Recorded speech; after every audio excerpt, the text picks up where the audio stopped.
Here in Kokoyo, the vigilante is law. Despite the presence of Malian soldiers, the armed men arrived in huge numbers. They made it clear the Nigerians trying to rescue their citizens trapped in the sex trade aren't welcome here. Eventually, the delegation had to leave. Activists who've been working with the girls say they face such threats every time. Security agencies are working with them. In a situation where there's a lot of beneficiaries in a crime, it's very, very difficult to eradicate it. The people you think that you will call now to come and help you rescue these guys, they are benefiting every week from them. On the outskirts of town, the team is able to meet some of the girls. Only one of them agreed to go back home. The rest are too afraid of the traffickers and too ashamed to face their peers and relations. We can't force them to go back home, but those who are ready and willing to go back home, the Nigerian embassy, we're working with them closely, we're working with IOM closely. They are going to come together and take the girls back home. While some of the girls have paid off the traffickers, many are still trapped. Teenage girls are less likely to be left off, even after paying an agreed sum of $2,000.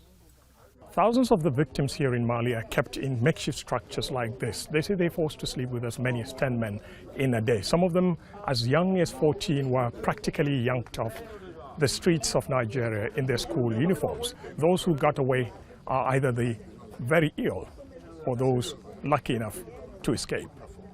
At this safe house in the capital, Bamako, a group of 30 women and girls wait for their repatriation home. When news filtered through that some of them will be leaving in a matter of hours, there was jubilation. But 18-year-old Faith isn't among the ones leaving. She's 8 months pregnant and she has a lot of regrets. She's left home without telling anyone. She's now torn between her newly found freedom and how she will be received on arrival in Nigeria. I leave the work while they learn. I leave my mother, come Mali, come to Asham, come carry belly from Mali. This 16-year-old teenage mother and thousands of others like her came to Mali through Benin Republic. A trafficker promised her a new life with a well-paid job. The place will find me, say, now you both side, if I go, I'll come back quick so that I will get my money. Because she not tell me that I'm coming here to come and do a shower, she not tell me like that.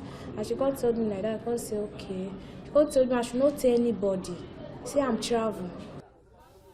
The girls at the mining areas and other brothels of Mali say they were registered by law enforcement on arrival. They also pay weekly dues to authorities whose only problem with prostitution is when it involves minors, at least underage Malians. As the Nigerian delegation found out, repatriating an estimated 20,000 trafficked minors and young adults is complex. And the girls and young women trapped in the sex trade here may have a long wait before they are reunited with their families. Ahmed Idris, Jazeera, Kokoyo, Western Mali.